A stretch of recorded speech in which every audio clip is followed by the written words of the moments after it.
this is another episode of the most dangerous combat sport in the world, American politics. And once again, I'm your host, Ted King. Trump signs funding bill to end longest U.S. government shutdown. The president signs a bill to restart federal operations after House passes this measure in 222 to 209 vote. So yeah, we're back in business. And of course, you get murmurs from both sides saying that we gave too much and we did all this shutdown. And how do we gain leverage? And of course, we know that on November, which is this month, when they had the elections, the Democrats swept victories across the nation. So, of course, that was part of the shutdown process because, once again, we're dealing with a lot of people who are middlemen, okay, and playing the game with other people's money. That's what it is, right? We have donors who are contributing for their agenda. And then, of course, we have the citizens of the United States paying taxes, in a sense, donating taxes to support their agenda, the middlemen's agenda. That's how this thing works, ladies and gentlemen. And that's what we need to understand. So, you have, from the Democratic side, people talking about their colleagues and perhaps trying to get rid of the leader, Schumer, get him to step down because his stance is not hard enough. His position to give in is something that they deem as weak. So, but Schumer, of course, he's been playing to his demographic, and I don't need to talk about what that is. And that demographic is the ones who carry the most dollars. So, to get rid of Schumer, someone would have to be a big advocate to be able to fundraise.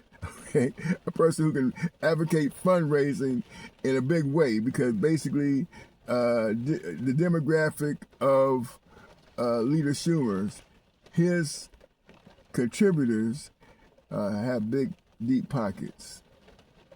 And so, yeah, it's a money game, of course, and no matter how we play it, that's what it is. Likewise, that's how, until you understand that, we need to understand that's what gets people elected into office, and big dollars, okay? It's big money. All right, so the longest U.S. government shutdown in history ended Wednesday after more than 42 days. Following the House of Representatives passage of a bill negotiated by Republicans and a splinter group of Democrat-aligned senators. Okay, so this is what happened, like I said.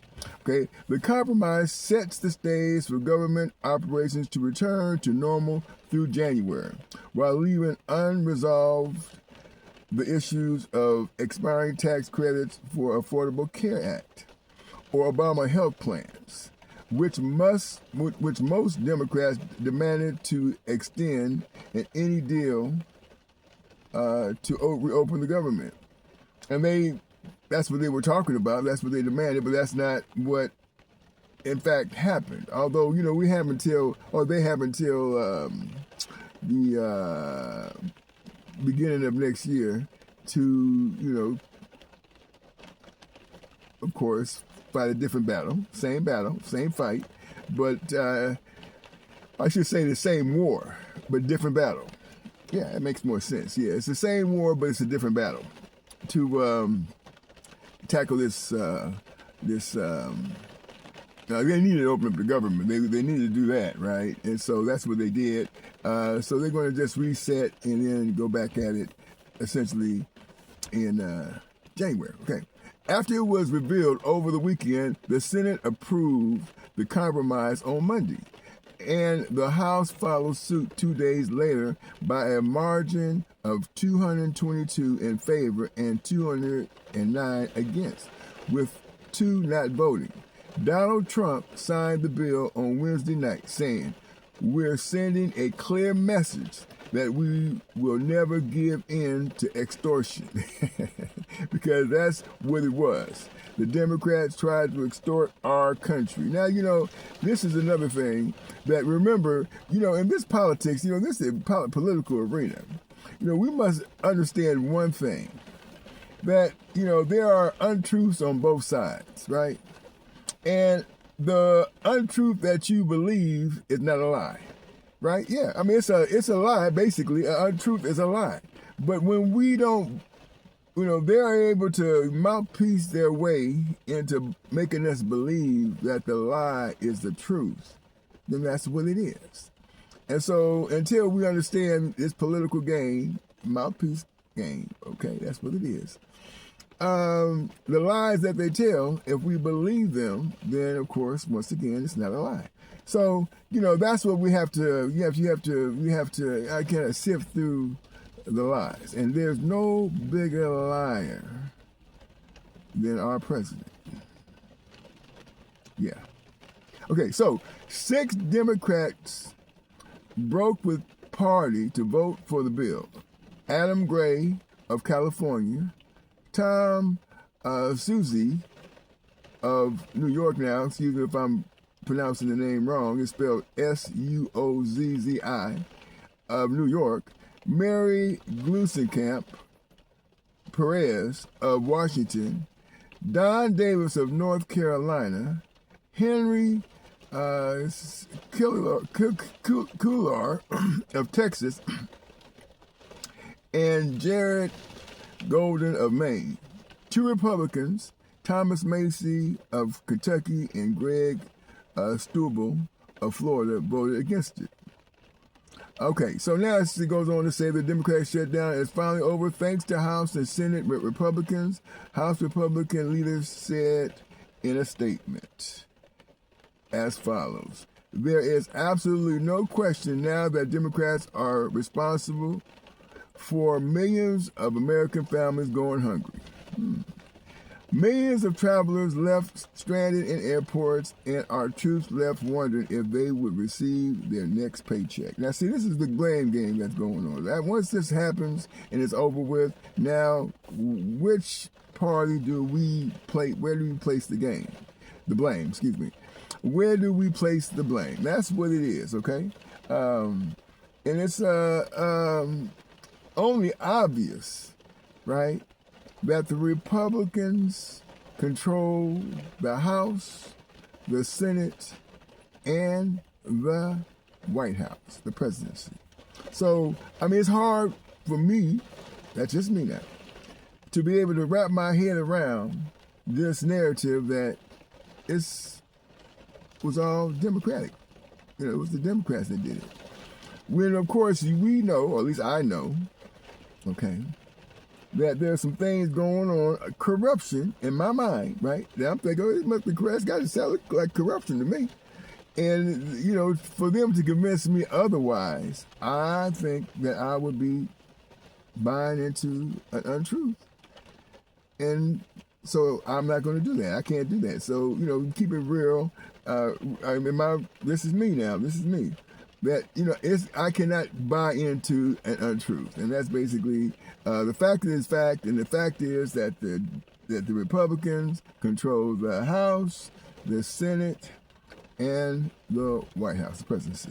So, me personally think that that's probably where the blame should go. When we think logically about this whole situation, right? And of course, the things that's going on in the White House right now with different countries, various countries, and of course, paying our president quite a bit of money just to meet him, to have a conversation with him. It's been well reported now, and this is not absolute corruption. I don't know what it is. I know that I couldn't do it. I can get away with it, no way, shape, or form. So anyway, it is what it is, right? Okay, so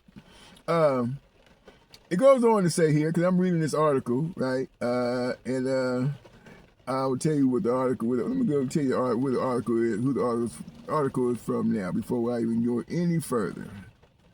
And this the article is on Chris Stein in Washington. Chris Stein wrote the article, and it's in U.S. politics. Okay.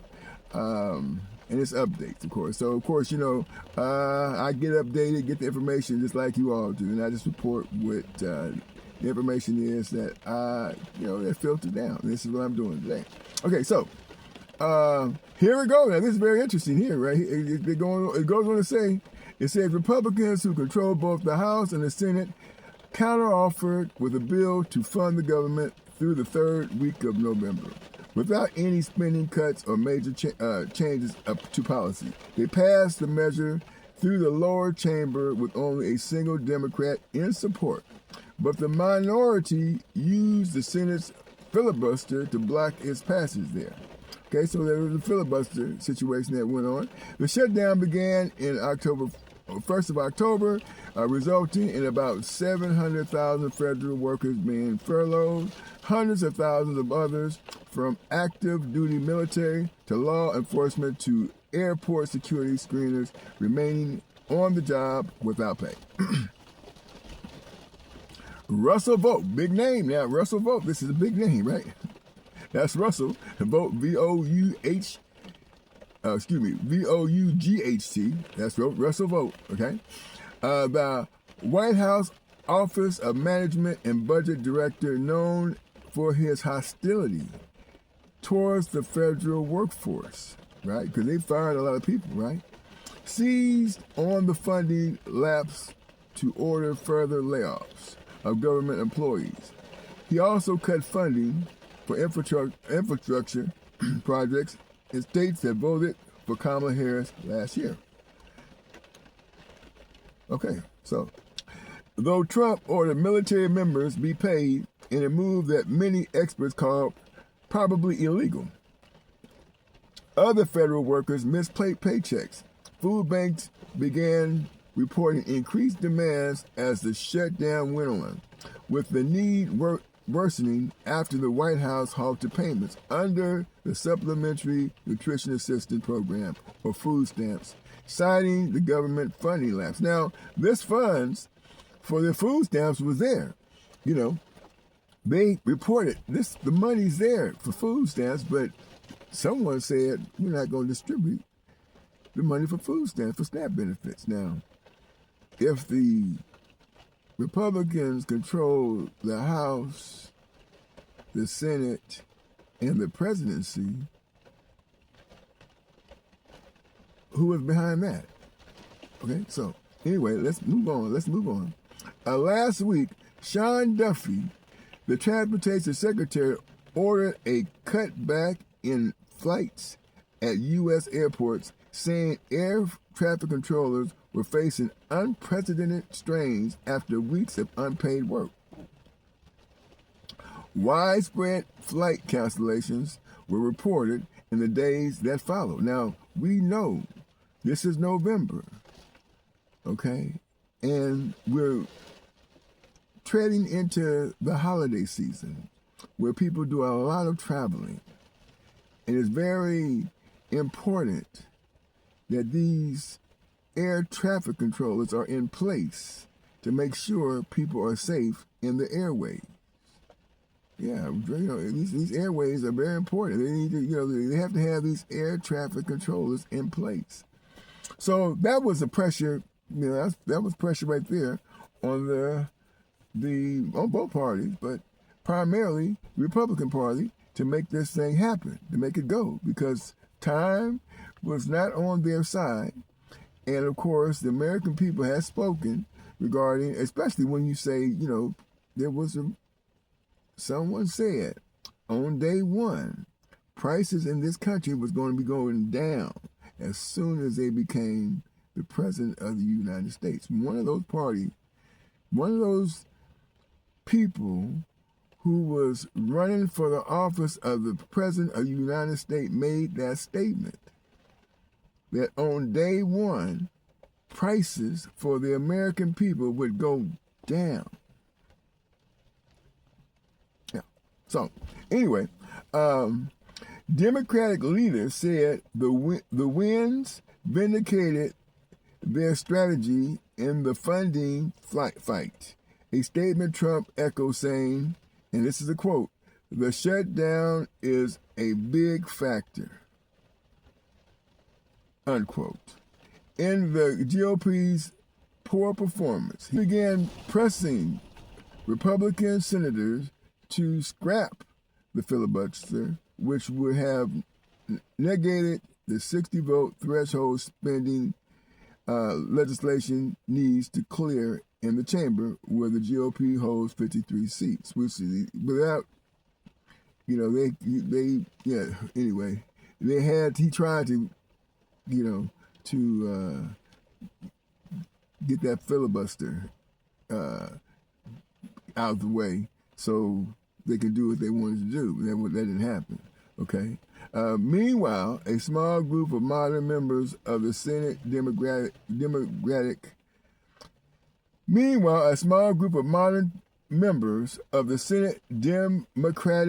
caucus had been negotiating a compromise to end the shutdown. It ended up funding the government through January and undoing the layoffs the Trump administration had ordered after the shutdown began. Now, this was a Trump administration order, okay, regarding layoffs. So, we can't, these things, like I said, we can't put these things, it has to follow the feet of the people in control. That's the bottom line. And that's the bottom line. So, until we get to next January, to get a little bit more clarity as to where this thing is going, we just have to, keep our seatbelts buckled. And here's the reason why. Because Adelita Grijalva was just sworn in yesterday. And so she represents the vote, the one vote that can open up those Epstein files.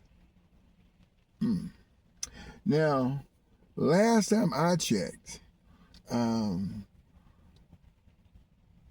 this whole government shutdown, in my opinion, just my opinion now, what do I know? I don't know that much, I don't know that much.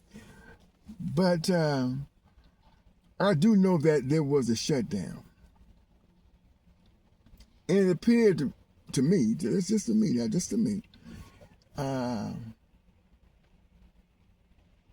that there was a big reason behind that. And now that the government is reopened and Adelita Grijalva is now been sworn in, and she's the deciding vote to open up those files, somebody is shaking in their boots right about now. And so this whole thing is about to unfold in real time. And of course, this is Thursday. What's today? Today's the 13th of November. And I will be reporting later on today about this situation. I did a little report on it yesterday as well. Primarily that's what I talked about yesterday. And you can see the streams on YouTube, Mighty King Media TV, Mouthpiece Sports, add my name. Of course, Facebook as well, TikTok, Instagram, etc. And, and if you get an opportunity, don't forget to like and subscribe, of course. Please, follow the channel. Is there anything called all hell about to break loose? Have you ever heard about that? All hell about to break loose? Man, I think it's about to happen. And so, yeah. So anyway, that's what I got today. Listen, we'll be back later on. Keep looking because we got more content coming.